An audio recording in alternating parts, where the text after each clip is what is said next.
what they like to do is just sort of, for identification purposes, referring to, your name and sort of a bit of the ancient history type of thing, and then sort of on into career details from there. Okay, we're on. Well,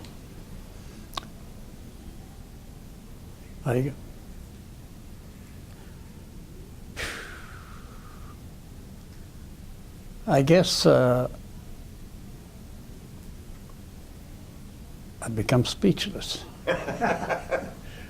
You've probably done this so many times that you don't know where to start. Well, yeah, but over the years, I find myself deteriorating.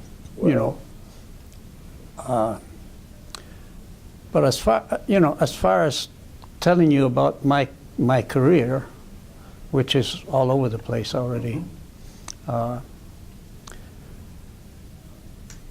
was probably born with an interest in airplanes, because the first time I became aware of airplanes, I knew I was hooked. Yeah. My teenage years were World War II. Yes. I was 13 when it started. The war ended when I was 18, or 2 months before I turned 18. The bloody war was over. And all through this time, as a teenager, I was quite influenced by the idea of, the Battle of Britain and the fighter pilots, and, getting into the Air Force, going to war and flying fighters, of course. And I've always preferred that side of flying. Mm-hmm. And of course the war ended and that was it. Yeah.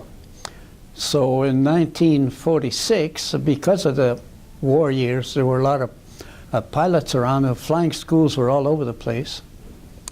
And so I learned to fly in 1946 with a company in Ottawa, which was about 4 Air Force veterans, people that were mostly in the training of World War II. Yeah. And I got a private license in 46. I decided I wanted to be in flying, so I got a commercial, they had a limited commercial at that time, Okay. which was a day operation commercial license only to help bush pilots who didn't do any night flying. Right on. So it was a sort of a step between a private and a full commercial. Yeah. Then I got a commercial in 49, and of course I'm looking for a job. Yeah. There's still wartime pilots all over the place, Right. dime a There dozen. was, yeah. And they had priority. Well, they had more time to Yes. start with. Yeah. Yeah. And more experience, so it was hopeless. But you joined. You were in the Air Cadets at that time too, though. Oh, I joined the Air Cadets in 42. Yes. The very first year they came into being. Okay. So I was in the Air Cadets for 3 years. Yeah. And when I started to fly in 46, that was pretty well my departure from the cadets. Yeah. But I learned a lot about aviation during those cadet years. Sure. But that was before the cadets had a flying program. Oh, no. There was no such thing. No. They didn't even have a program when I learned to fly, Yeah. In fact, the government introduced a program right after I got all those licenses, where they would give you $100 and give the flying school $100, when you got a license. Sure.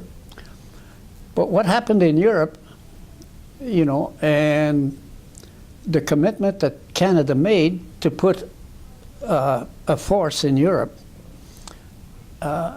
meant that they started recruiting. Sure. And of course I was looking for work, and I thought, well, this could be flying. When you joined, you didn't know what they would employ you as. It was air crew. Yes. So I thought, well, I'll take my chances. I got 1 in 3, I could be a pilot. So I joined the Air Force. 1950 was my first In fact, June 1950 was my first day in the Air Force, Okay. the 19th. 1950. And I went through the program as it was then. You know, you went through Manning Depot, then you went to it was also Manning Depot slash aircrew selection. Selection. Right. And I ended up being granted pilot training, so I went to Centralia, which was the only flying school we had, the only RCAF flying school operating by August of 1950. Now they opened up schools later, like in the fall. I think Gimli opened up and McDonald and Portage. Yeah. They also, at the same time as we were on course, our course 20 in 1950, we had NATO students. So our graduation on the 19th of May, 1951, was the first NATO graduation, and it was a very grand affair that took place in Centralia. Of course, I went from there to, there was a bombing and gunnery school in Trenton, then an OTU at Chatham on vampires. Vampires. Yeah, your first jet flight was a solo flight, which was quite interesting. And then I went to a Sabre squadron in Montreal. I have to throw in the meantime that being the aviation enthusiast that I was, we had three types of squadrons in the Air Force. We had Vampire squadrons, Sabre squadrons, but Mustang squadrons. So I said, I'm volunteering to go on Mustangs. And my friend said, you're crazy, we could be flying Sabres. I said, 2 years from now you can be flying Sabres, but you're not going to get a Mustang, see? And of course, guess what? Like all volunteer things, didn't mean a thing. I was sent to a Sabre squadron. Now, I didn't object to that, mind you, but I would have liked... Sabre squadron at St. Hubert? St. Hubert, yeah. 4-3... 441. 441. Yeah. And we were only there, I was only there from October to December, and then we were on our way to England because our squadron followed 410 to North Luffenham in England. Okay. So in fact, my Sabre tour in Europe was really in England. The squadron was there for 3 years, and being single when I went there, I was doomed to a 2-year tour, and that was it. And I was sent back to Canada in January of '54. Now, you didn't fly the airplanes over, though. Those are the ones that went over on the Maggie? Yeah. Okay. Yeah. The Maggie took 2 squadrons complement of airplanes. For 410, who had gone there in October 1951, Right. and ours. We really were there in late January '52 was when we arrived there. Okay. Then 439 flew theirs over in the summer, and that was the first One that did the lead. the first transfer of Sabres Okay. via flying the Atlantic. I was there for 2 years, and of course, you know, the airplane is always a challenge, and you're flying day in and day out as a pair. Your takeoffs and landings, they're always pairs, and time comes when you say, let's try a roll or let's try a loop. So we did a little bit of this on the side, you know. Ralph Fannis and I really were the keys in this. We started doing this. And then we talked the squadron CO into letting us form a team. We got a guy to lead, and Guy Bryan, who had some wartime training, but I don't think he had any operational service. So he was the lead, and I flew right wing, and Ralph flew left wing, and a fellow by the name of John Gaudry, who had been on course with me, was our boxman. So we did, we got authorized, and we started training, and that's where I got my beginning at aerobatics. Formation aerobatics. Yeah. At that time, believe it or not, a squadron CO had the authority to authorize that. So it was all legal. Like, Cut and dried. yeah.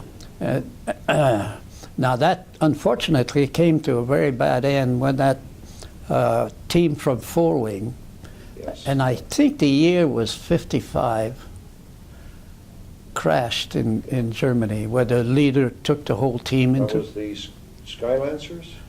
Uh, Oh, it doesn't matter. Doesn't matter. I don't think it was the Skylancers, because at that time they rotated it. They wouldn't have every squadron have an aerobatic team, so one squadron was authorized for 1 year and another for Okay. the next year. Okay. So I'm not sure. I know the squadron team was from 414 Squadron Okay. at Four Wing. That I remember. And once that happened, of course, formation aerobatics were absolutely forbidden. Right The across. authority for the squadron commander to authorize it was gone too. That's right. Oh, yeah. Yeah. You needed a very high level of authorization. In the meantime, however, when they sent me to Canada, they sent me to a Sabre squadron at Bagotville. Now, I went there in January of '54, and the squadron was an interim squadron to try and fill Canada's commitment to NORAD, because CF-100s weren't coming off the line quite as quickly as they should. Yeah. So they put formed a squadron in there. And now, of course, I'm talking '54. The squadron commander still has that authority back then. Like this didn't go for a couple of years. And so we had a couple of Sabre pilots there from Europe who knew about my background. So now there was a case made for having a 431 aerobatic team. Well, the CO authorized it, so I started to train the guys one at a time. We got a team together, and we were doing a couple of maneuvers, but it was a part-time, like all the other squadron teams. In the summer of '54, the Air Force decided that they would have a tour of the West, because up to that time, Western Canadians hadn't seen jet airplanes, because they'd all been in the east of Lakehead, or east of North Bay for that matter, right? And so there was a tour, an operation drafted right from Air Force headquarters in Ottawa for a tour of the West. And they wanted T-33s, CF-100s, and Sabres. And of course, when it came to assign Sabres, there were only two outfits in Canada, the OTU in Chatham and the squadron in Bagotville. So since the OTU was fully occupied providing pilots, they said, 431, you got to send 4 Sabres. And you just happened to be there. And we just happened to have a team. So it was a natural, we got sent. Right on. So we spent about, I think, the better part of 2 months on the road doing shows in Winnipeg. And we did fly pasts across various major towns within a 50-mile radius. En route to and from. Yeah. We did shows in Winnipeg, Saskatoon, Regina, Calgary, Edmonton, and over to Vancouver and Victoria, and then back to Lakehead, and then, Yeah. that was the tour. That was the so-called, what was it, Prairie Pacific or something like that operation? Operation Prairie Pacific. Yeah. So I got to do, I was doing both a solo demonstration at the air show and led our formation. Right on. So I got more experience.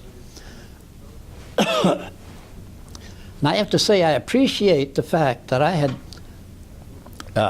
fellow mate pilots who were willing to do this with me, because it got me to get the experience Sure. that later on, when the time came to the CAS, the Chief of the Air Staff, wanted an aerobatic team, Yeah. I had the experience Ready to go. to be selected for this.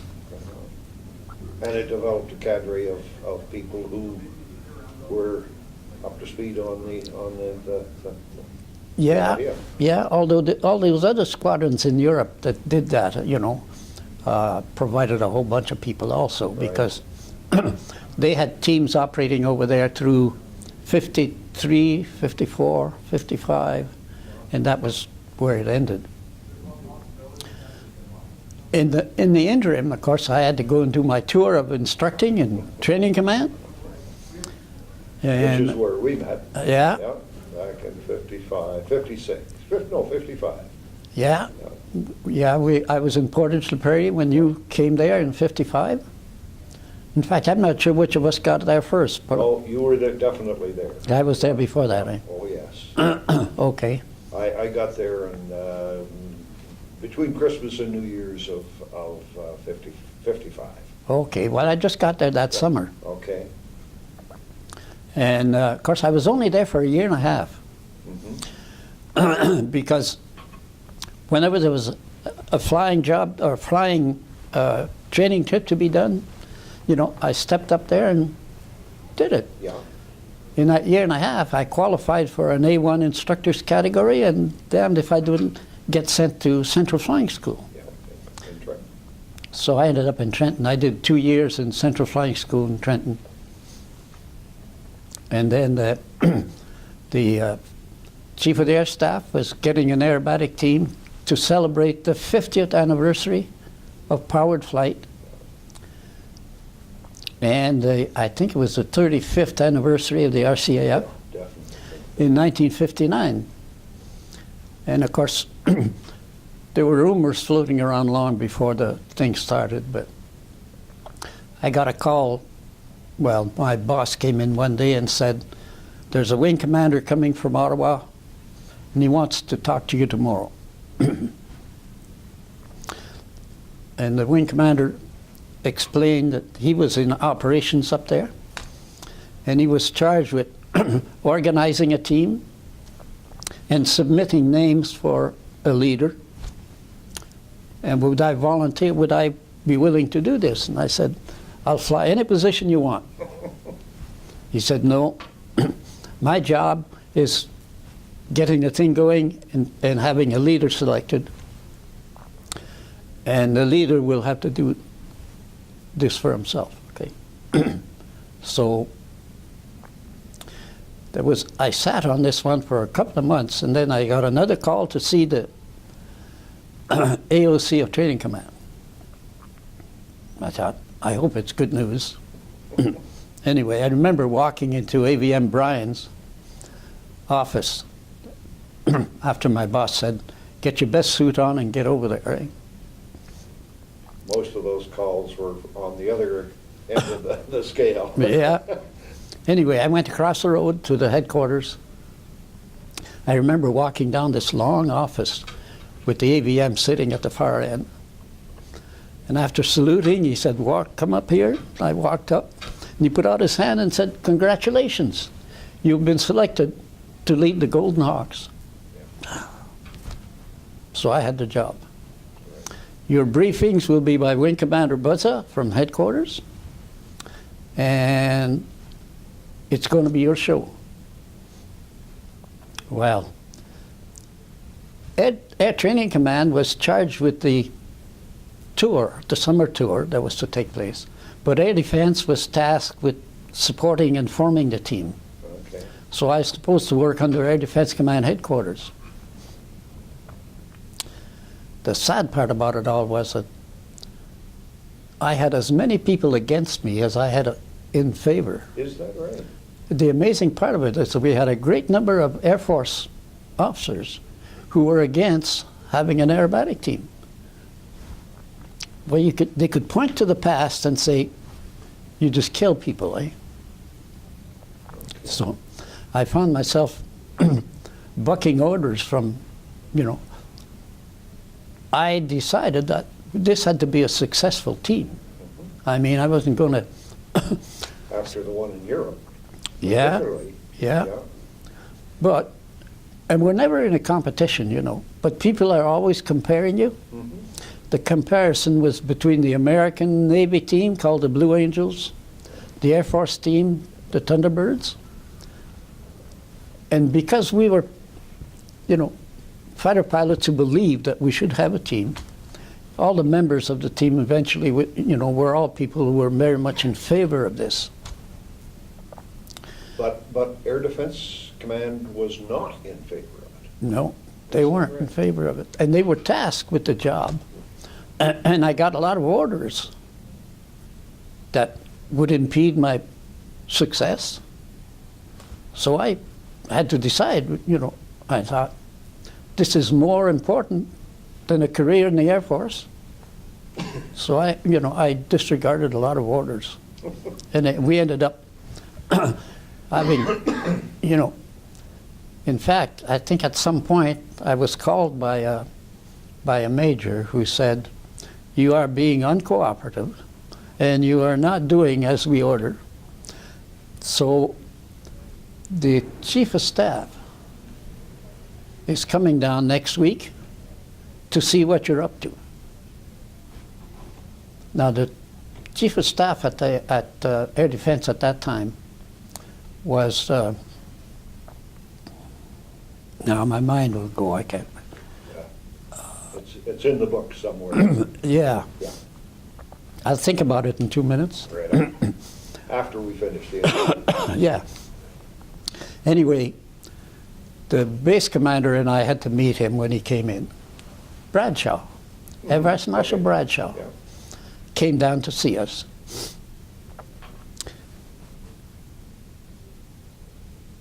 We went to the briefing room. At this time, we'd been operating for about a couple of weeks. Chatham, the base commander in Chatham was 100% support. I mean, the base commander there couldn't do more for us. Were you working with the OTU or were you? No, we were out there on our own. On your own. They gave us airplanes to use. They provided the airplanes. We'd do a practice in the morning, another one in the afternoon after lunch, and then the base shut down at 4 o'clock for us to do a practice over an airfield. 3 trips a day? Yeah. We were flying 3 trips well, we only had 2 months to get this together because we were only authorized to start on the 1st of March. And we had a show in Ottawa, I believe, a showing for the headquarters of the team as it existed at that point.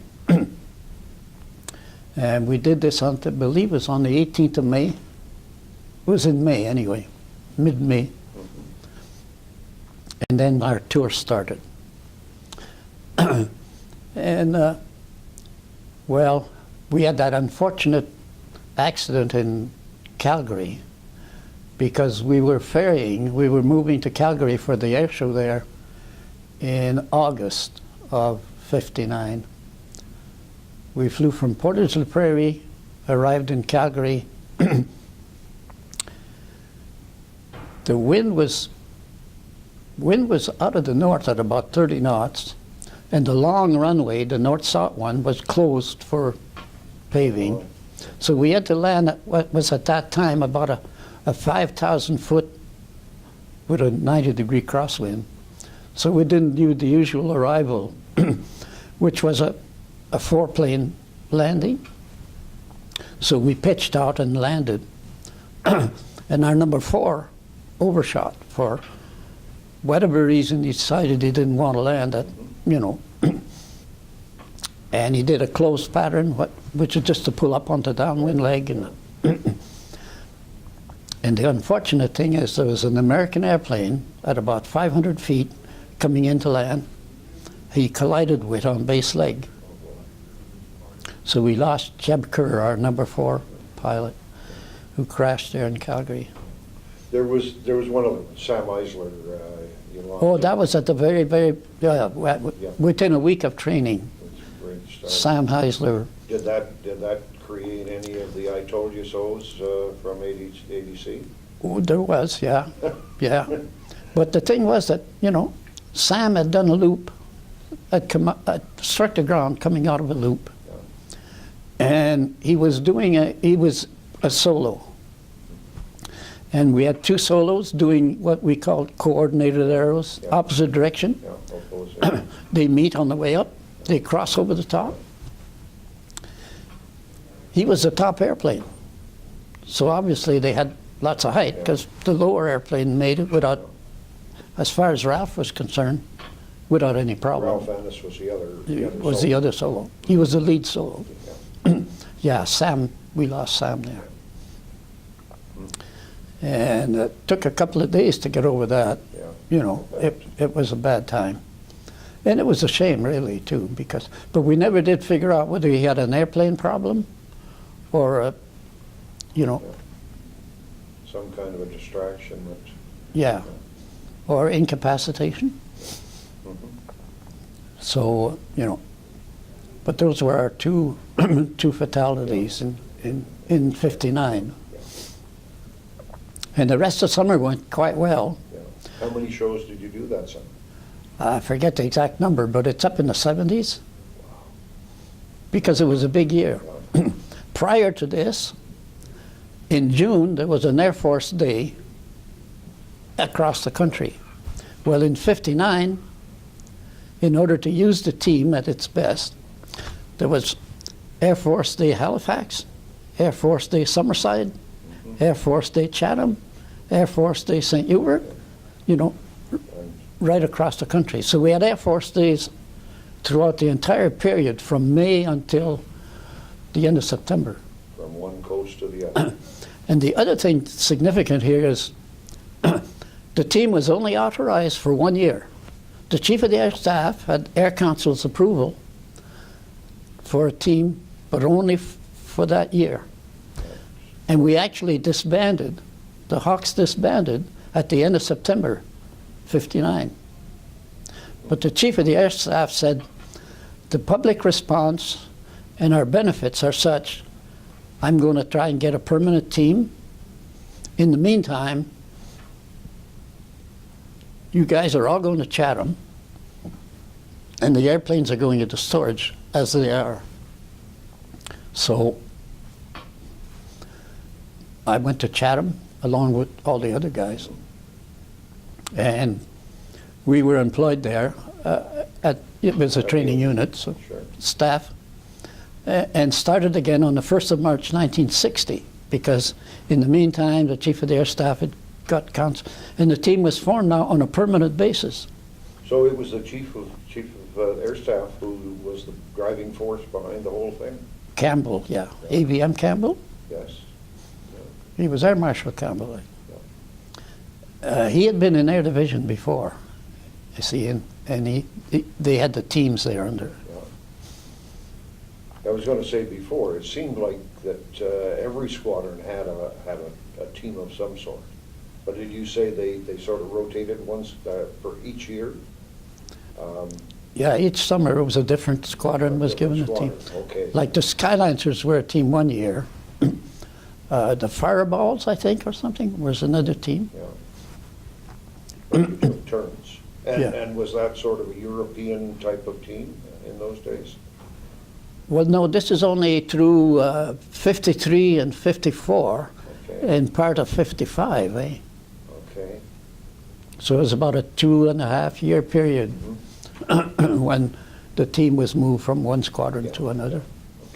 Because after that, they weren't allowed to do that, you know. In fact, there was no aerobatic team authorized except the Hawks, which, of course, we had as a full-time, it was a full-time job, eh? Yeah, for sure. So they ended up then as a permanent team that second year? Yeah.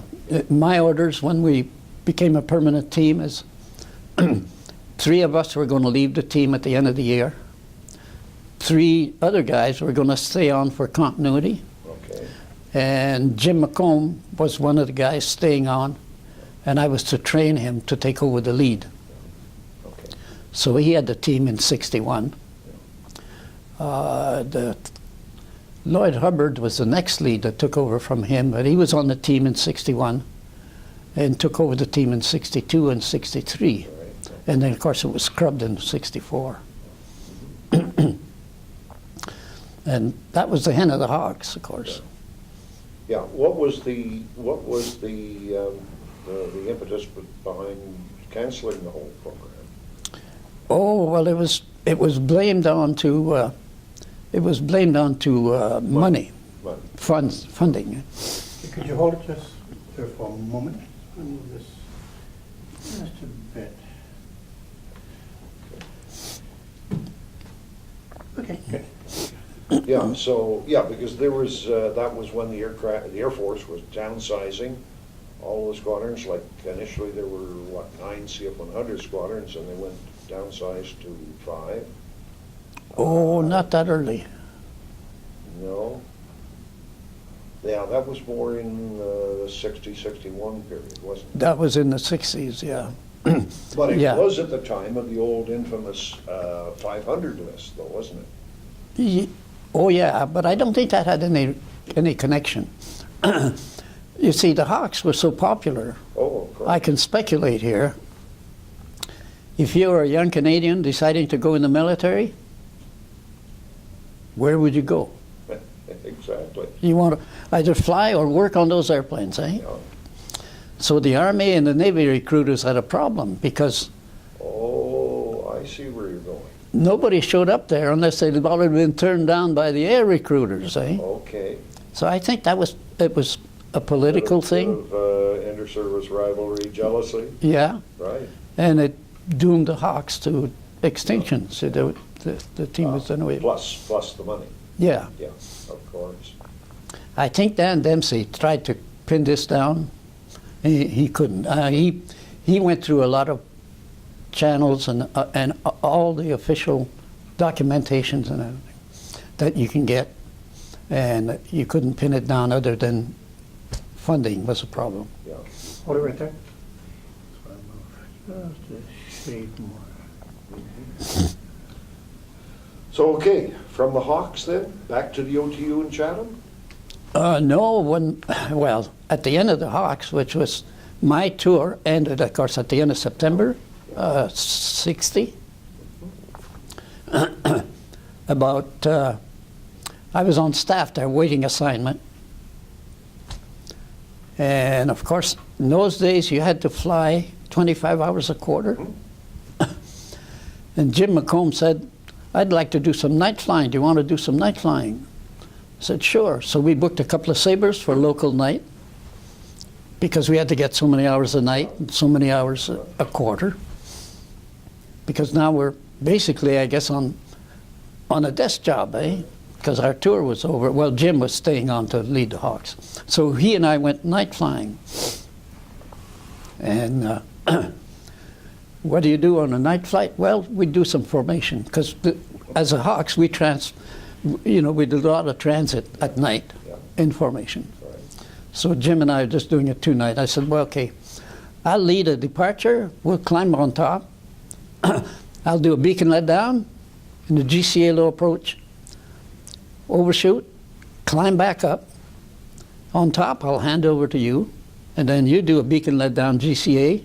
And we probably have time for another GCA square pattern with you leading. It'll give us an hour or so. Okay. Well, I did. I climbed up. The cloud base was around 3,000, and the tops were about 32, solid all the way up. It was a dark night. At night in cloud? Oh yeah, we went up top, and we did a beacon let down, low pass, GCA low pass, and overshoot. And I barely got the engine up to full throttle when my center bearing failed. I had a complete engine failure Oh, on an overshoot at night? at night. But to do a 180, there's a runway right there. Eh? I thought, And was Jim McComb still with you at this point? pretty much. Yeah. Although when that engine went, he went, Yeah. disappeared. Eh? Took the lead. Yeah, but he came back. Yeah. And so I went down base leg, kept bringing the throttle back, keeping that temperature in the 9 to 1,000, like a pressure on the gauge. And I thought, I've got enough height to do a forced landing. Well, of course, I'm losing power all the time. Eh? When the fire warning lights came on, and the forward warning lights, they said, You got 30 seconds? Yeah. I thought, now I'm too low to bail out. So I throttled the thing right off. And I thought, I can still make the runway if I don't put the gear down. I mean, a wheels up landing, I can handle that, okay? It's been done before. Yeah, yeah. Anyway, but I couldn't put the gear down. I barely came across the approach lights, and I'm on the flare. Of course, now I'm operating on the emergency system, and the hydraulic pressure from that system was not adequate for a flare from a full glide. Mm-hmm. And of course, what happened is when the hydraulic system wants pressure, fluid, at a higher rate than the pump would put it out, everything locks. Eh? So I locked ailerons and elevators, partly flared. Over the approach lights. No, I got to the pavement, Okay. but I'm barely on the pavement, and the nose of the airplane hit the ground and got thrown up. Eh? Like, Okay. Bounced back up. and the thing rolled up and started to roll. Thank God for those rudders. They're straight cable. And with a hard rudder movement, I got the wings level before she ran out of speed and just dropped like a stone. I mean, I've never seen anything. How high did you figure you were at this point? I didn't have much of a clue. The tower said, though, I was the size of the tower. Oh, wow. And when I hit the ground, you know, when I hit the pavement, everything busted, you know. And it's sliding down. It still had some forward speed because it slid forward, Not on the runway. but on the runway. And fire, you know, fuel is burning all around us. I got out of there. When it came to a stop, I didn't even bother opening the canopy. I just ejected it, climbed up on the edge, leapt across the burning fuel, and made 100 yards. An Olympic record. Absolutely, yeah. But now my back hurts. It really, really, really hurts. So I laid down in the grass, took my Mae West and made a pillow out of it. I looked at the airplane and it was there. And I hear this mule, you know, this airplane tug that put airplanes. I hear this thing coming with full bore. It's just roaring along. I look up, and it's coming straight towards me. So I'm trying to get up, and I couldn't. I couldn't even sit up because my back was so bad. So, light. I got my pen light. You never flew without a pen light. That's right. So I lit the pen light and waved it like this. And that mule went by me. I would say anywhere between 3 and 6 feet or something like that. And I remember that there was a discussion I was told about afterwards. The firemen got to the airplane. And they said, there's nobody in it. And the tower said, gotta be in it. The pilot didn't eject, you gotta be in it. Well, there's no pilot in here. And they said, well, is there a seat there? And they said, yeah, there's a seat there, but the canopy's gone. And Jim McComb called the tower and he said, I could see him in the fire. He got out of that airplane and disappeared into darkness, you know? So now they started a search. They found me. And of course, they got an ambulance and loaded me up. And I said, I would like to talk to the guy that drove that mule out here because I want to thank him for. Then they found the guy and they said, yes, sir, what would you like? And I said, I'm ever glad you saw my light because he went right by me. Eh? And he said, what light? So, you know, a number of years ago when I was asked what was the most dangerous thing in all of my flying that I was. It was probably that mule. Get me, and I said, the closest call I've ever had was almost getting run over by a mule. Anyway, now I was in a body cast. I have a crushed vertebrae. Yes. Resulting. So I was in a body cast for 3 months, and I got I got reassigned and went over to Air Defense Command Headquarters as the staff officer for flight safety. And I spent 4 years and 6 months there. Then I went on 104s, of course. And Do you still have any problems with your back because of that, or did they get a pretty good cure? no, the problem came, I ran into back problem in about 1985. And they call it muscle spasm, but it feels like a Charlie horse, Okay. except it's in your back. And the doctors attributed that to physio that I did after the time in the cast. Oh, So it was the time in the cast that was the problem, as opposed to the damage.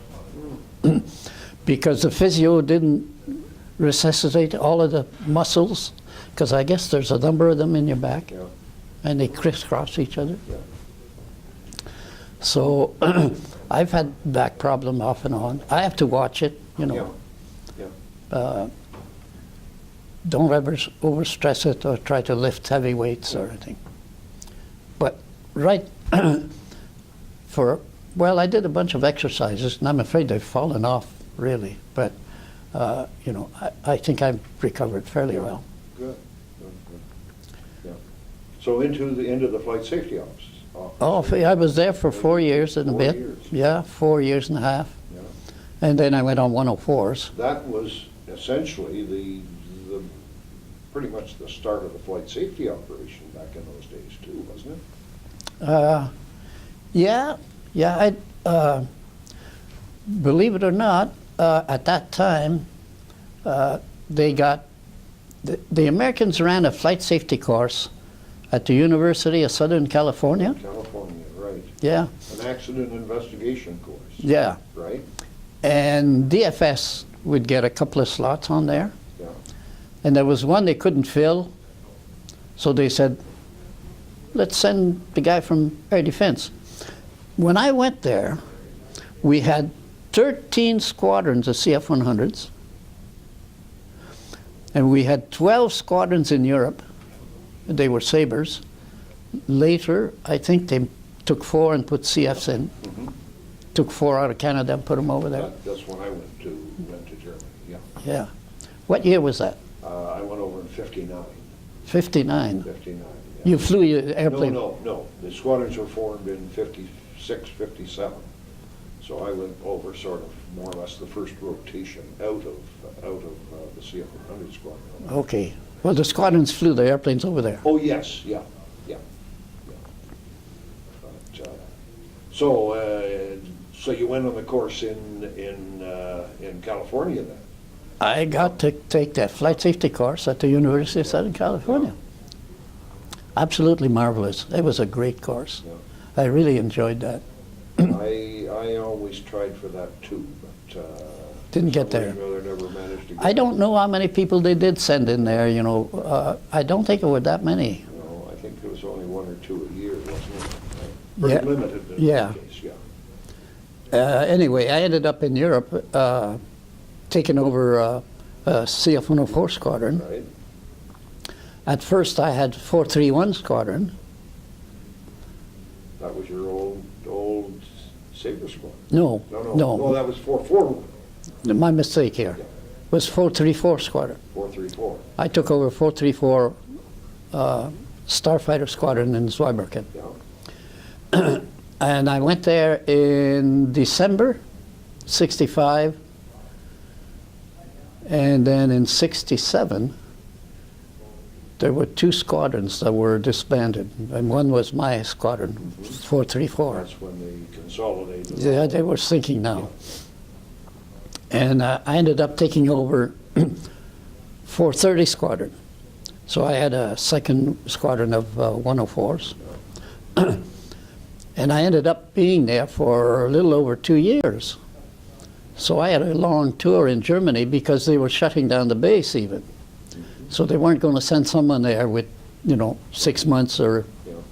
8 months before closure.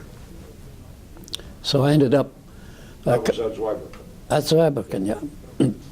I had to move my squadron to Lahr and open up the special weapons storage and, you know, Yeah. get all the exercises to respond to alerts and such. And I left there in the summer of '69, bound for Staff College in Toronto. So I had the pleasure of spending a whole year of higher learning. Yes.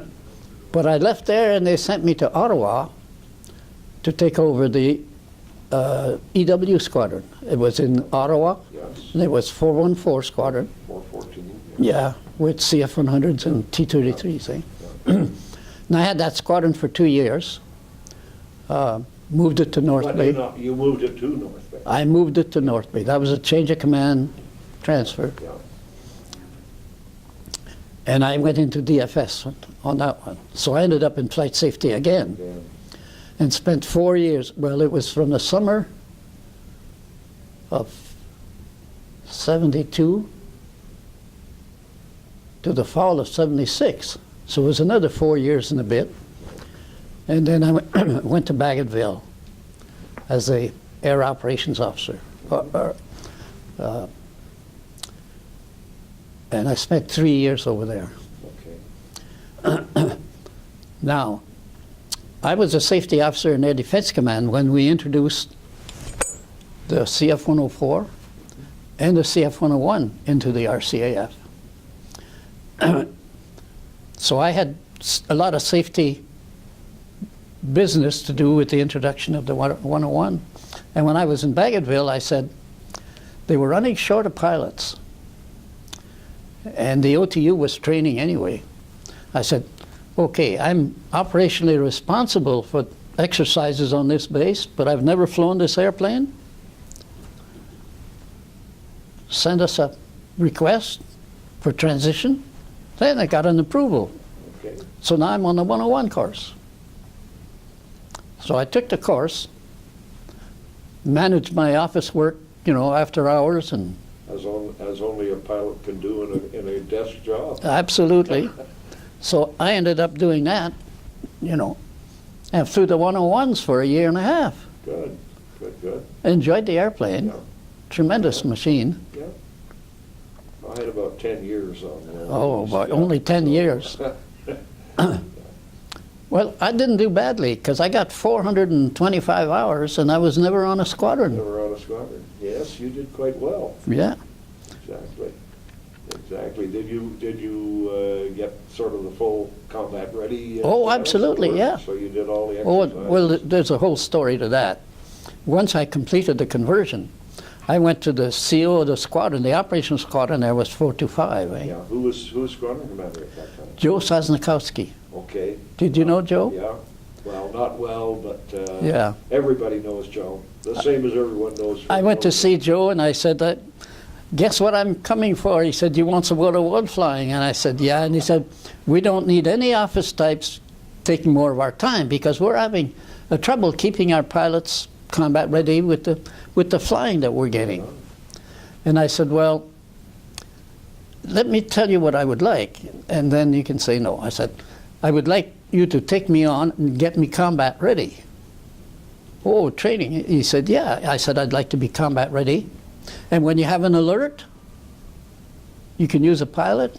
He said, well, I'm short a couple already. So I said, well, I'll be another pilot. Now, there's another glitch now. I said, I want to do some QRE. Oh, you want to go on alert? I said, yeah, but the catch is, it's got to be on the weekend. God, he stood up, walked around, shook my hand, said, welcome aboard. He said, our pilots are complaining about, you know, because we're short of guys, we have, you know, we have too much QRE, so I'm going to do QRE. So, other than, I spent 42 weekends in the QRE in a year and a half. Oh, God. No wonder they were happy to see you on the squadron. But I got some flying, Yeah, and it helped the squadron. right. Yes, of course.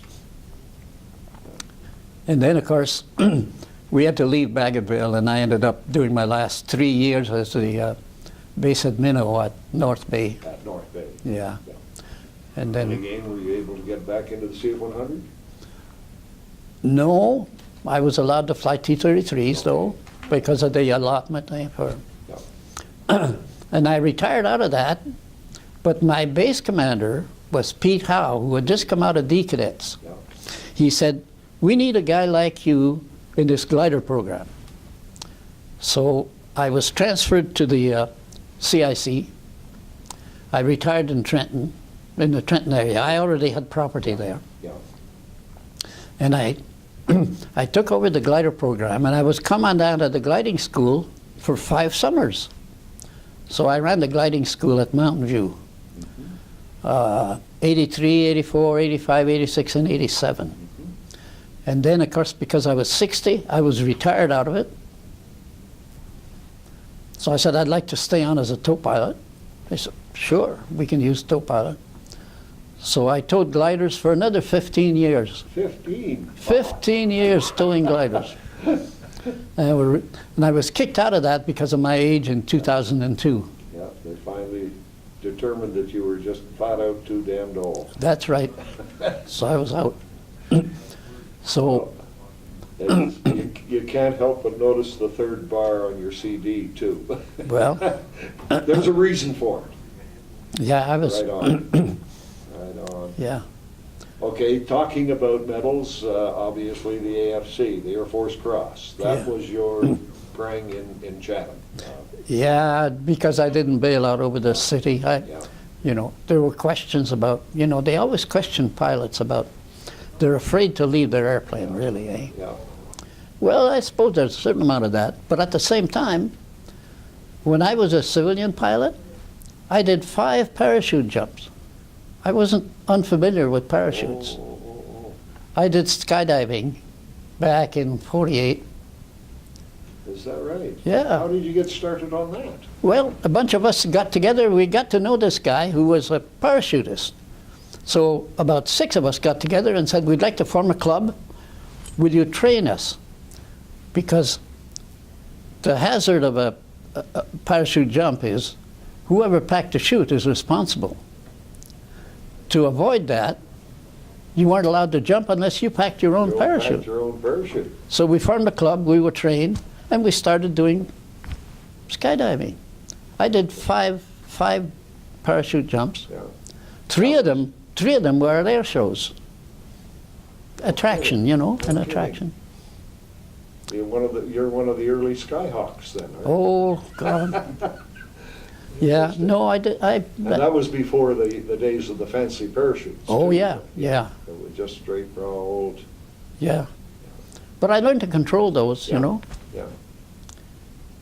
And obviously no landing incidents or anything like that. No, thank God. Good, good. So we had a parachute club there for a little while. Yeah. Did you ever do any jumps after? No, After that? no, that was it. Yeah. Once you got into the airplane business, you never jumped out of a serviceable airplane. Yeah. Right on. There was about a period of about 30 seconds there between the time I turned and the time I ended up too low. You know, when I should have probably bailed out. But at that time, I thought, I can get there. And you did. Oh, the airplane was on pavement. Oh man. Anyway, So, obviously the Golden Hawks were the highlight of your career. oh yeah. Without, I mean, being selected for that yeah, was, you know, outstanding. and a program that was Well, I was directly from the Chief of Air Staff. I was impressed with 2 things. One is the power they gave me, Yeah, because I could decide what was on and what wasn't, except Air Defense trying to intervene there, saying you can't do this and you can't do that. okay. But they would have ruined the thing for us. I know the team, you know, So you set your own limits of the whole issue. yeah, the maneuvers, the show, you know, how it was Yeah, to go. I set down principles we had to follow. Like, our presentation has to start with not your most spectacular maneuver. That's what you end. You start with the basic, and worked to each maneuver to be more spectacular than the one before. We have to have a show that will entertain the layman, the general public, but we want to impress the professionals. And we did this, you know. We did in the States. We did a show in Washington, D.C. in 1960. Armed Forces Weekend that the Americans had. They had the Thunderbirds there and the Blue Angels and us. And the three teams performed on Saturday and on Sunday. And we were the star of the show. Right on. So we had a reception at the embassy that night, and so many Canadians came up and said, "Thanks, you've made us outstanding citizens. We're so proud." Right on. You know? Sort of taking Yeah. up the space while the team was Yeah. out. That Yeah. was We wanted something over the airfield, all the time. and we could do that. Yeah. But it was hard work. Oh, The other thing that impressed me was these guys that flew with me, they followed me everywhere. Yeah. Not just the maneuvers, you know, going into places under barely IFR, you know, and going down there, beacon letdowns and four-plane landings. These guys followed me not just in the maneuvers, they followed me in some pretty bad weather. So I was very, typical old idea of formation flying and formation leading. yeah, Leading. yeah. Well, I remember the one time you followed me out of Coal Lake, and I never understood how you did it. We had a four-plane from Portage. We went up to Coal Lake one day, and it was my turn on the way back to lead it, Yeah, only it was snowing.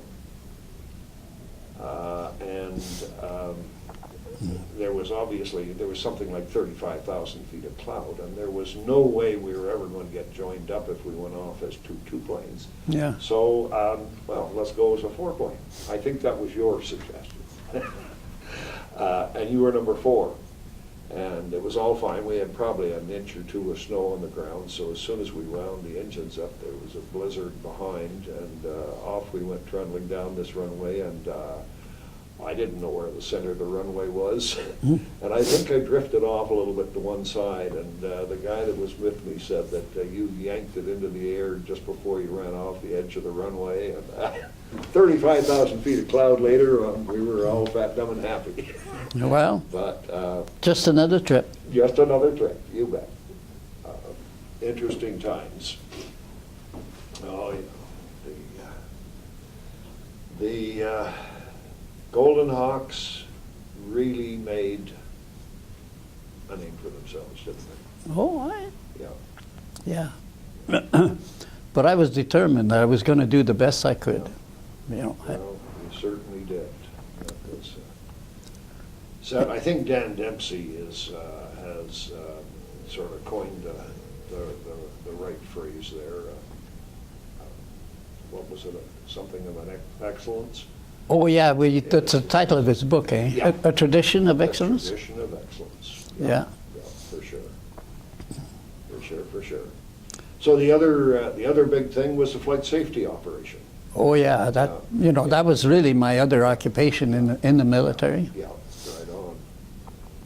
So, yeah, 2 complete tours as the flight safety. Just about 9 years of my 32 years in the regular. Yeah, right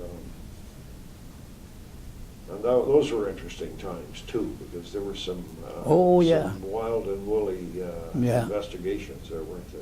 Oh yeah, as you know, as a SOFS in Air Defense Command, you know, when an accident happened, I had to go to the personnel, Yeah. get people assigned to form a board, go to the legal people, Yeah. draft the convening order, and send it out. When I left there, I made a point of counting how many boards I had convened. 52 boards Oh, in 4 years. Oh, And these are, you know, major accidents. Basically all ACATs. Yeah, oh, yeah.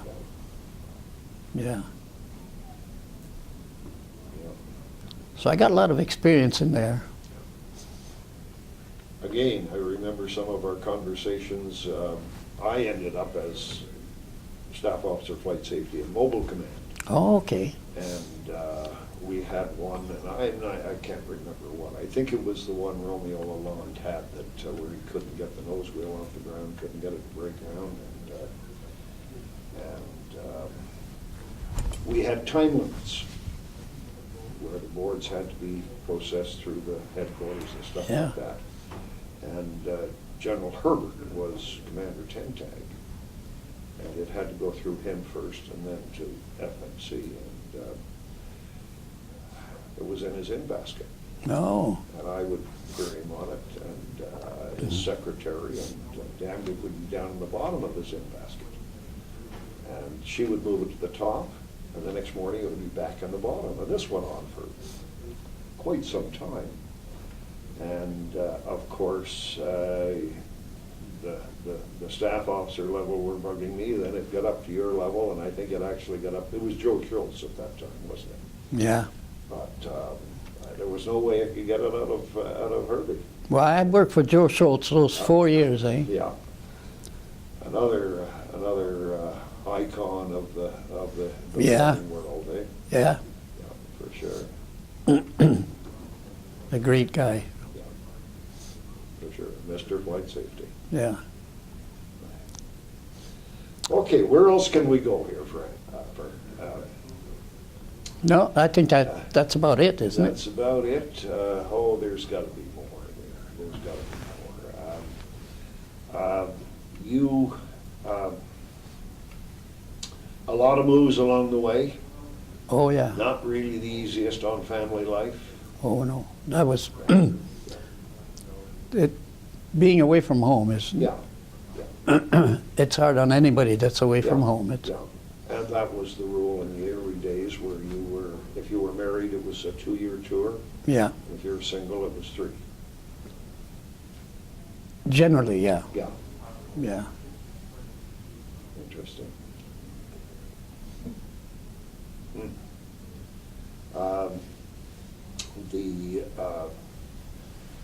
The old Sabre, the 5s and the 6s, you started on the 5s? Well, no, when I started, we had the American J-47. Oh, yes, back on squadron, Yeah. yeah. Oh, no, the team was Sabre 5s, yeah. But before that, my time was all Sabre 2 time. 2-ton. And you say they were American built? Well, the American engine Oh, okay, yeah, is the American built engine. They had Yeah. J-47. yeah, J-47. yeah. So the first ones were the Mark 5s. And when well, you had the team, did you ever convert to the 6s? No. No, okay. That was later on. After Jim and I had that night thing, Yeah. you know, which was the end of my 1960 year, the team it wasn't scheduled again to start till May the following year. So they had that period, and they went to Germany. The 3 that stayed with the team, Jim McComb, Ed Rosdeba, and Bill Stewart, went to Germany, flew some Sabre 6s, picked the ones they liked, and they were shipped back to Canada. Oh, is that right? Painted, yeah, and smoke system put on. So Sabre 5s in 59 and 60, Sabre 6s in 61 and 62 and 63. Okay. You mentioned the smoke system. Did you have smoke right from the beginning? Yeah.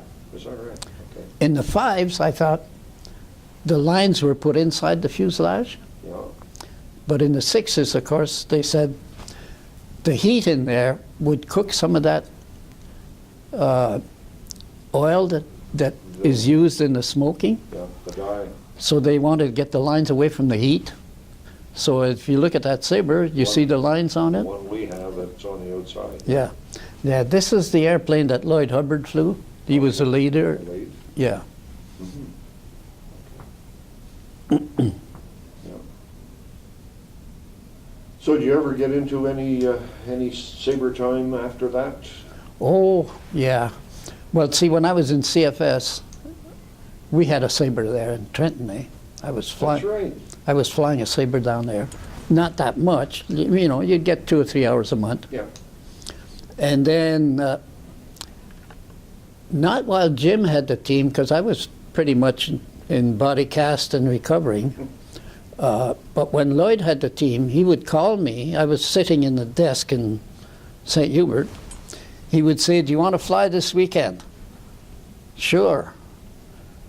He said, "Well," where was he? "We're in Saskatoon. And we have an airplane to go into maintenance and one coming out of maintenance. Maintenance was in Trenton.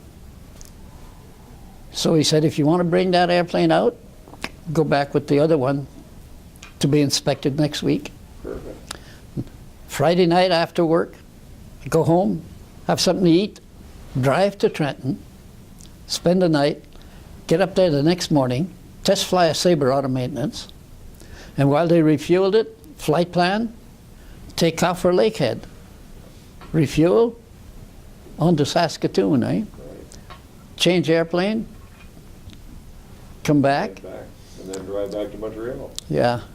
They had one in Penticton, a change in Penticton. So I took one all the way down to BC, and I left there after dark, went into Cold Lake for a place to spend the night. The nearest military base I could get to. And then on Sunday, made my way back to Trenton, turned in the airplane to the maintainers out there who would do an inspection, Sure. get in my car and drive home, and go to work again Monday morning, eh? I didn't do that many times, but I think there were about four or five. I'd have to check my logbook. Enough. Yeah, time. no, there was. So I flew the sixes, eh? Yeah. And of course, you did the test flight. Of course, you tried it aerobatic-wise and everything else, eh? Sure. That makes a long weekend. It did. How many hours did you end up with for total flying time? Well, I've put in as much civil time now as I had military. I've got about 8,000 hours in the military. Yeah. A little over 6,000 is jets. Okay. Like I got 3,300 and some in T-33, Yeah. 1,000 on CF-100s, well, 1,070, 1,040 on the 104, 1,800 on the Sabre, So 55 on the Vampire, 25 in Meteors. meteors. Meteors. Where did you find that? Well, when I was in Oh, England, North Luffenham. when I was at Luffenham, I found out, so I wrote a memo and said, I would like an instrument course, eh? I got sent to an RAF school. And of course, it was a checkout, and I hadn't flown, well, the only jet I'd flown at that point was a Sabre. Well, no, in the Vampire. The Vampire. And so I got a check ride, and the guy said, I think we have to give you another one. I said, I wouldn't mind another one either. Because Meteor flights were between 45 and 55 minutes, you know. They were out of fuel then. Anyway, so I flew Meteor 7s, and you did a dual, then a mutual flying instruments, and a mutual as a safety pilot, and a dual, and 2 more mutuals. So I was there for a month, got 25 hours in Meteors. And then I was back at Luffenham, and a wing commander came in there to fly Sabres. And well, Kelly was running our CO, our squadron. Dean Kelly? Dean Kelly. Oh, boy. He said, Wing commander, you can fly our Sabre if we can fly that Meteor. So Kelly went through the Meteor, eh? Okay. When the wing commander came back the next time, Kelly had a meeting he had to go to. Was this a Canadian wing commander or Oh, no, an RAF wing commander. RAF? But he was expecting to go to Korea, see. So he wanted Sabre time. Oh, yeah. before he get in there. So he came in saber time. Anyway, Kelly flew the thing the first time he was there. And of course he had to go to a meeting, so he couldn't fly it the second time. And he said, well, you know how to start it? I said, yes, sir, I know how to start it. It's got the same engines. So I got to fly the Meteor 8, Okay. which was interesting because Yeah. Not that much difference between the 7 and 8, though, is there? not as far as flying it went, but performance-wise, the 7 would outperform the 8 because it didn't have any guns, didn't have any ejection seats. So it was lighter by several thousand pounds. Okay. And it climbed, you know. Now we did instrument trip started with a takeoff and a straight climb up to 35,000, and that Meteor 7 would get there in 5 minutes. 5 minutes? Oh yeah, 5 minutes. And it wasn't even pressurized. No pressure. You wouldn't think of doing pressure, this. No ejection seat. No, Pretty basic, okay. but I guess altogether, 25 hours would probably amount to maybe about 30-some trips. Some trips. Yeah, but that was an interesting part. And it was a good instrument course, you know. Yeah, because there was no way of doing an instrument check ride in a sword, was there? No. No. Mhm. No. Interesting. What other interesting types have you managed to scrounge rides in over the years? The Mustang. The Mustang. You did that at Trenton, obviously. No. No? In 1954, we were deployed to Chatham. That was the year of Prairie Pacific. We were in Chatham for a week. There were 2 Mustangs on the flight line. I said, what are these airplanes doing here? Well, they used them to tow drogues for air firing exercise, but they retired them. They were doing T-33 tows now. And they said, oh, they're just waiting. They've had departure check. They're waiting for ferry pilots to pick them up, take them back to Trenton for disposal. I always wanted to fly one of those. What are the odds, eh? Well, no. Those ferry pilots are taking those out. But I said, they're sitting there, you know. So I went to my CO, and I said, you flew Mustangs, and he had.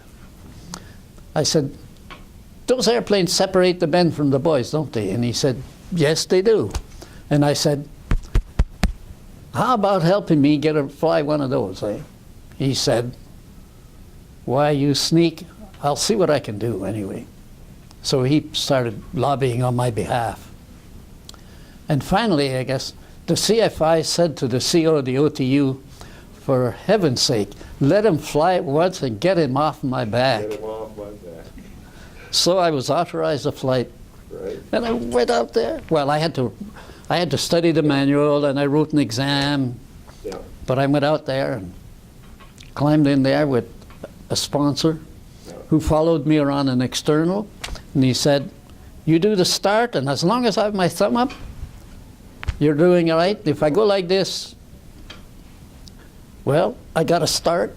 And he said, have fun. And I went flying. And that was a highlight, too, you know. I hadn't flown a propeller airplane for 3 years. And the only thing I'd flown was, of course, Harvards. Well, and Expeditors. But that was a highlight. So when you got to Trenton on CFS, they had already taken the Mustangs out of there. They were gone. Okay. Yeah. We had just about everything else, but like we had B-25s. I also ended up flying B-25s. Okay. I got 100 hours PIC in a B-25. Where did you get that? That came out of CFS, okay? Because we had Oh, yes. we had 2 of them there. Yeah.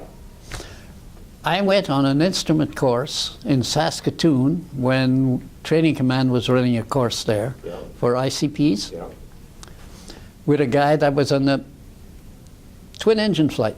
Yeah. And of course you were there for a month. So at after 2 weeks, I got a call, and the guy said, I'm going to Saskatoon for the weekend. Do you want to use the T-33 and come home? And I said, sure.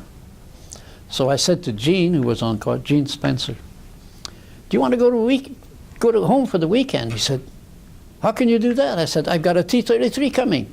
So I took him down to Trenton on Friday night and back on Sunday. From then on, he kept saying, you ought to fly Mitchells, you know. I said, no, I don't, you know, I'm flying T-33s and Sabres and CF-100s.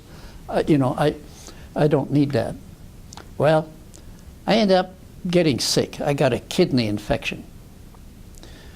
And so I was in the hospital for a month or so, and the doctors wouldn't let me fly jets because I had to recover. This doctor said, no jets. I said, I belong in a jet. You know, if you don't do that, I'll go fly Mitchells, which is far more demanding than a T-33. The doctor was stubborn because he said, no jets. So I thought, I got to fly. So I called Gene and said, you always wanted to check me out in the Mitchell. He said, yeah. When do you want to start? I said, right now. Meet you in the briefing room, he said. I got 4 dual rides, of course, dual time.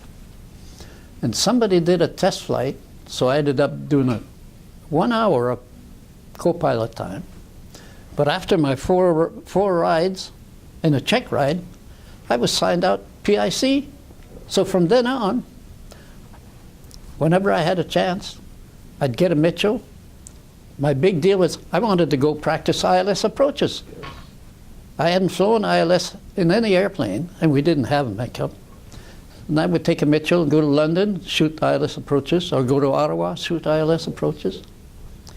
And over the next, well, I guess about a year and a half, I ended up at 100 hours PIC time in about 5 dual. Well, you say you did the ICP course at Saskatoon? Yeah. What year was that? I was on the jerk course, instructing in the jerk course from 57 to 59. About 2 months after I went to Trenton, so it was 57. Okay, so it would have been before I got there. Yeah. Yeah, it was 57, and I would have been about March. Yeah, because the ICP course had a whole cross-section of airplanes so that they could check out all the different... No, the only thing I flew there were T-33s with Doc Payne. Yeah, Doc Payne was there, sure. I knew him from Prairie Pacific, too. Is that right? He was on the T-33 team. Mind you, he was in support of the team. He didn't do the show was with Lou Hale and his team. That's where I got to know him. Okay. Have you ever heard where Doc is now? No idea. No idea. No. I was at Zweibrücken at the same time when he came in to take over 427. Oh. And that was when he shipped on the old escape and evasion course. Yeah. And the RAF squadron leader did a job on him in the interrogation. And he was gone. Well, they broke him. I didn't know that. Interrogation, yeah. It was kind of a long story in any case, but they got him, and he was the senior officer that had been captured. So they took special attention to him. So he wasn't there very long then? No, I don't really think he ever, well, yeah, he was the squadron commander for maybe about 6 months or something like that. But the way the story went was he was captured, he was balls naked, and there was the guy behind the desk, and he said, look, I've got to have a whiz. And the guy said, no, not until you tell me what I want to know. And this went on 3 or 4 times, and finally Doc, in his inimitable style, up and pissed all over the guy's desk. Oh, that was the wrong thing. Oh, and well. From there, I guess it went downhill. I would think that'd be the right thing to do. And the next thing you know, Doc he came back to the squadron, did a couple of trips, and I think they sort of claimed that he had claustrophobia. Well, Doc Payne, claustrophobia, I don't think so. But the bottom line was that was the excuse, and they shipped him off to, I think, Edmonton. Oh, That was kind of a sad one. Did you ever do that escape and evasion course over there? no. No, I did. but Well, my- we had one in England. Okay, yeah. We had one in England. But I managed not to get captured. Well, I did too. I went on the one the year after Doc Payne, and man, they didn't capture me either. I didn't get very far, but beside the point. Yeah, a lot of people. Are you able to keep track of the old gang type of business like Jim McComb? Jim's passed now. Yeah, well, see, of the 59 team now, everybody's gone except Ralph Annis and Ralph I. is still with us. Ralph is still with down in us. New Brunswick. Yeah. Yeah. Well, that would have been the 60 team also. Yeah. But after that, and I don't know out of 61, there's Ed McHugh somewhere, but he was 62 and 63, I think, or just 63. And there were a couple of guys that were picked for 64. Yeah. I saw Ed in Ottawa. We had an old 440 squadron reunion in Ottawa last fall. Oh, okay. And Ed came. Ed was he was on 434, I think, and he used to come over and try to teach us clunk drivers how to do ACM. Oh, okay. But it was never an easy task. But he did a lot of work for us. You said you had a whole bunch of clunk time, CF100 time? Like 1,000? Yeah, that was on 414. No, well, no, when I was SOFS in Air Defense Command, Uh-huh. from 61 to 65. When I first reported there, of course, my boss was McBrien, the AOC. Eh? When I reported in, and he said, you'll be my safety officer, and I don't want you to be like the predecessor. We had to throw stones at him to get him to fly. Oh. You'll be flying the 104 and the 101 when we have them. In the meantime, I expect you to stay current. And I said, yes, sir. I've already got some CF100 time. That was one order you didn't avoid. Didn't fight that at all. Didn't fight that at all. Yeah. So I flew about, well, it was another one of those times. When I left there, I had about 500 hours in CF100s. And the more of that was night than daytime. Yeah. I had more nighttime than daytime because I had a desk job. Yeah. They would call and say, we need somebody to fly a target tonight, sir, at 9 o'clock. Yeah, okay, I'll be there. So I got, in those 4 years, I got 500 hours of CF100 time. And then after Staff College, when I took the squadron, of course, I had 2 years, Yeah. 2 years there, so I, you know. Pad the logbook a little bit. Okay, so you bought your own airplane. Was it after you did the cadet job, or? Oh no, was it when I was in Bagotville,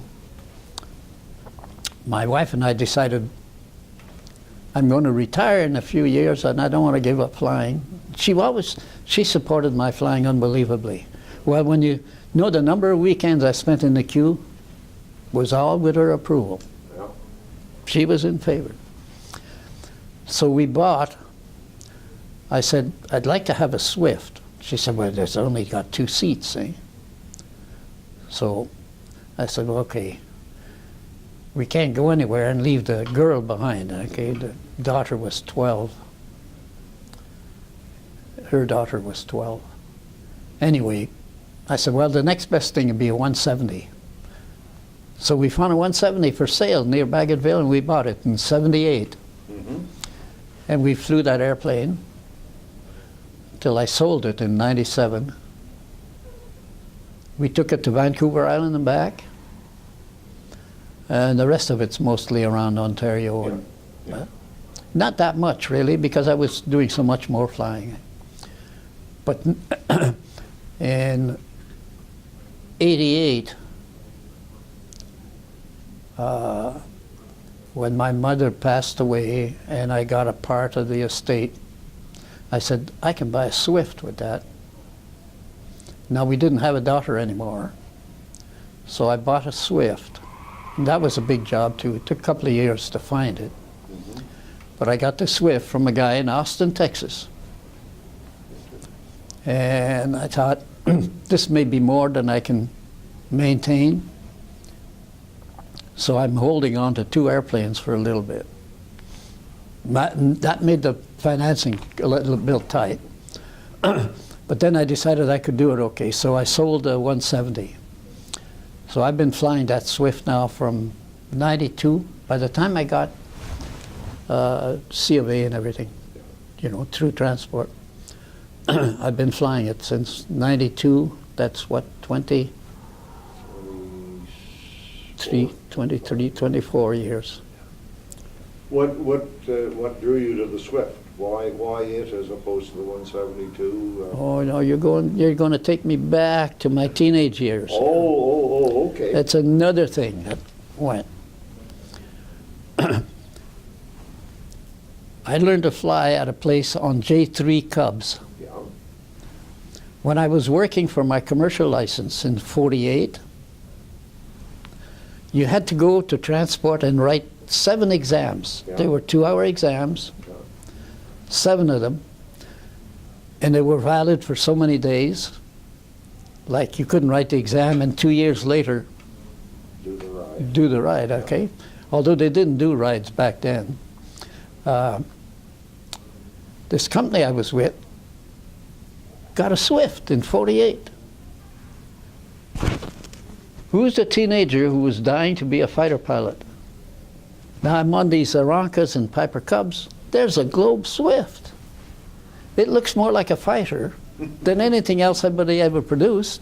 And I thought, that's a fighter airplane. That's what I want to fly.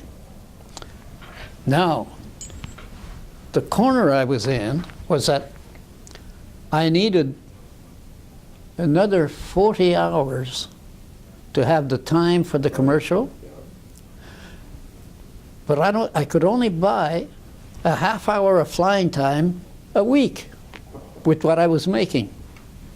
And I figured I've got over 6 months here before I'll have that time in a Piper Cub. I could rent a Cub for $7 an hour, but the Swift was 15. There's a lot of money in those days. Okay, I wouldn't have the hours if I put money in that Swift, okay? So for something like about 6.5 to 8 months, somewhere in there, I watched my friends fly this little fighter I was dying to get into, and I couldn't. But I finally got my hours, and I went, got my license, and I came back with my license and said, okay, Hap, this was the chief instructor, I'm here for my checkout in the Swift. You dang fool, we sold it yesterday. Oh. I said, no, I don't care. I need 2 hours and I can put it on my license, eh? He said, we sold it. We had an offer, we were losing money on it. We got an offer we can't refuse, we can't touch it. The flying club owned the Swift. It wasn't a club, it was a company, Okay. yeah. But they sold it to a guy the day before. And I spent 6 months watching these guys fly this thing. Dreaming about this. Little fighter airplane, eh? It was the closest thing to the World War II fighters I could possibly fly, eh? Yeah. So I, until I got into the military. Did you ever get a ride in it or anything like that? Oh, I did get a ride in it. Yeah. That made it even worse. That made it even worse. Yeah. So that's why I wanted the Swift. Yeah. So now I thought, okay, I'm getting my vengeance. I've got a Swift, and I'm flying it. So. And you still have it. Oh, hell yeah. Yeah. Flew it day before yesterday. Excellent. Yeah. So the license is still Oh yeah. Still Yeah, valid I can still make it. Yeah. right on. And many years to go. Well, I wish. Yeah. But I know the end is coming, and every day is a day closer. But Yeah, and every day is a bonus. so I fly if I can, if I can swing it. Is it an expensive operation, airplane to operate? Well, it's probably a little more expensive than a Cub because it's got all these hydraulic systems and things. Yeah, But I can still swing it. yeah. So. What kind of power does it have? Oh, this one was modified. Somebody took the 125 horse engine out of there and put a 160 Lycoming in there. So it's a nice performing airplane. Retractable gear? Yeah. Constant speed prop. Good. So it's a nice little airplane. It badly needs a paint job, but if you don't get close, you don't notice that. Right. Yeah. So lots of hours in it these days, eh? Yeah. Moved to Guelph? Oh, Did you say what? that's a sad part of my life. In 2009, my wife started to show signs of Alzheimer's. Oh, I had to do all the housework and the cooking and shopping and things for years as she went downhill. And she got so bad it was last July. She's in a nursing home now. In Guelph? Yeah. In Guelph. And the reason I came to Guelph is her daughter, who grew up with me from the time she was 12, is living in Guelph. She said, I can help you with Mom if you come to Guelph. So we came to Guelph 3 years, well, it'll be 3 years in April. Are you living in your own home there then, or Oh no, I just rented an apartment. rent an apartment? Yeah. And she was with me there for, well, the better part of 2013 and 14 and half of 15. But it got to be too much. I just couldn't. Couldn't handle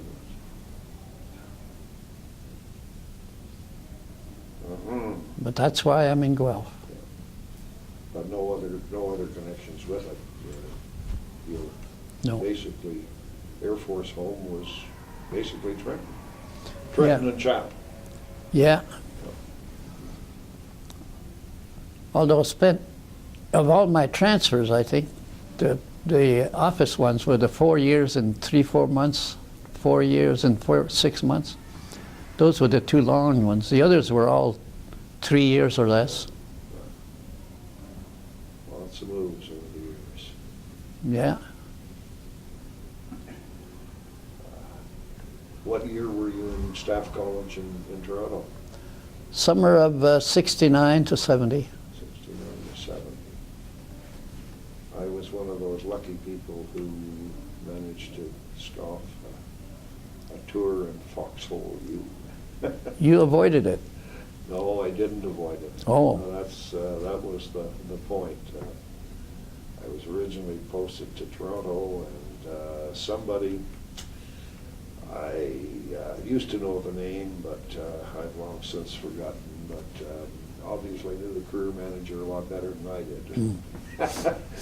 And the next thing you know, I was going to Kingston, but Yeah. No, I avoided staff college for about yeah, 6 or 7 years. but eventually got to the But point eventually they sent me. they caught you. They had a way of doing that, didn't they? Well, there was a penalty for that, of course. I ended up to be the senior student, so Oh, I had a second job as well as a course. as well as the course. Yeah. Exactly. Lots of changes over the years. We went through integration.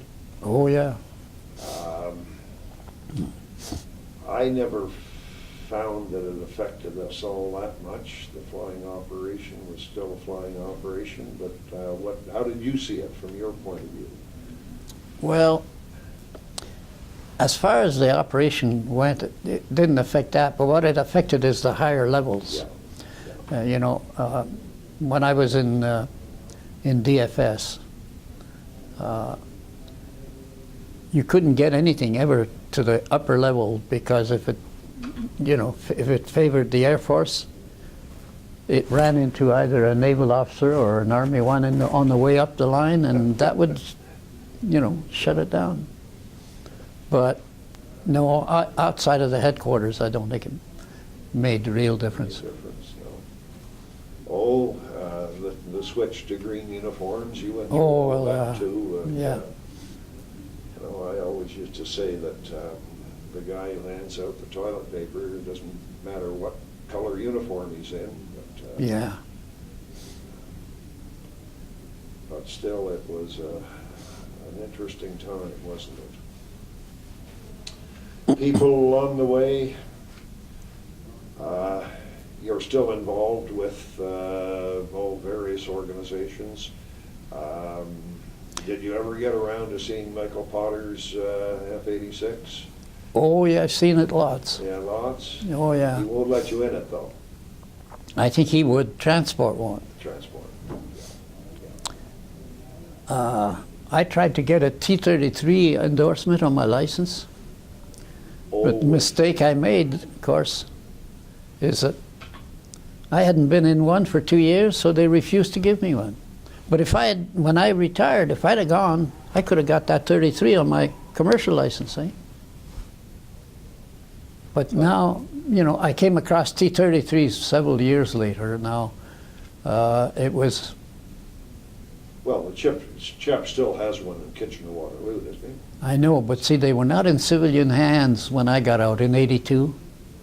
They didn't get into civilian hands until the end of the century, like 2000. Yeah. So I'm trying to get an endorsement then. No. Rules. Yep. How did you ever make out, you did a bunch of not a bunch, but several air shows. You mentioned the one in Washington, down south. How did you make out with FAA down there? It was No problem. no problem as far as I know. Yeah, You know, they said, this is your time on, this is your time off. yeah, yeah, We did the show, and yeah. You had to outline your show to them, and no, you didn't even have to do that. no. You just went and did it. Well, it was basically all military, eh? Yeah. So the FAA didn't have anything to say about it. Okay. Interesting. Well, Fern, I don't know. Where else do you want to go? I think we're getting a little peckish, are you? Looking for a bit of... Well, I think, you know, we were supposed to finish an hour ago. Yeah, well, you said 2 minutes. Let's see. I think you're just about running out of time there, too, on your tape. That probably is a good auspicious time to close. What I would like to do, Fern, though, before we do that, is I don't know, I clearly remember back in 1955, between Christmas and New Year's, walking into Sea Flight in Fortis-la-Prairie. There were all the people sitting around doing nothing. You remember you used to do the promotion list and the PC list at the end of the year? And there were about 6 or 8 retreads there that were all sitting around wondering what the hell they were going to, who was going to get the promotions. And, the bottom line was nobody was flying. The students were sitting there. There wasn't a cloud in the sky. The airplanes were sitting there, and these guys were all sitting there bitching about what was happening. And Gord Kelso and myself were on the same course, and we, after the day was over, we went to the bar and just saying, what in the hell's going on here? But there was one thing that happened, though, in that time, and that was you were up flying, and we said, well, the rest of these troops, to hell with them, but if Fern Villeneuve can go out there and fly, so can we. And that example has stuck with me for a lot of years. Oh. And I would personally like to take this opportunity to thank you for that example, and thank you for all the things you've done in between, and more specifically, to thank you for being here today. Well, you're most welcome. It's been an interesting couple of hours, and you know, a lot of it has already been written, but hopefully this will add a Oh. little bit to the historical record. Yeah, Fern, well, thanks. many thanks. You're many most- thanks. most welcome. And it was a pleasure to have this time to sit down and chat. Some Yeah. of the good old war stories. Yeah, There's a few, and there's a lot that haven't been told yet, too. well, you just have to, they have to come to mind, you know. Yep. Well, there's little things But- that happen. These that you mentioned, you know, I don't remember those, but No. Well, as I say, it was just so graphic. You walk in and there's nothing happening, and everybody's sitting around, and oh man, what are we in for here? And this was my first working day in the Air Force. oh, You know, there you are, bright and keen, and most of the students had more time than we did. But hey, there's Fern Villeneuve, and that's the way to do it. yeah. And it's worked well over the years. Well, thanks very much, Wes. Yeah, it certainly is a pleasure. Now, if you're in Guelph, you're pretty close to this place. Yeah, I know. Yeah, it is a good little spot.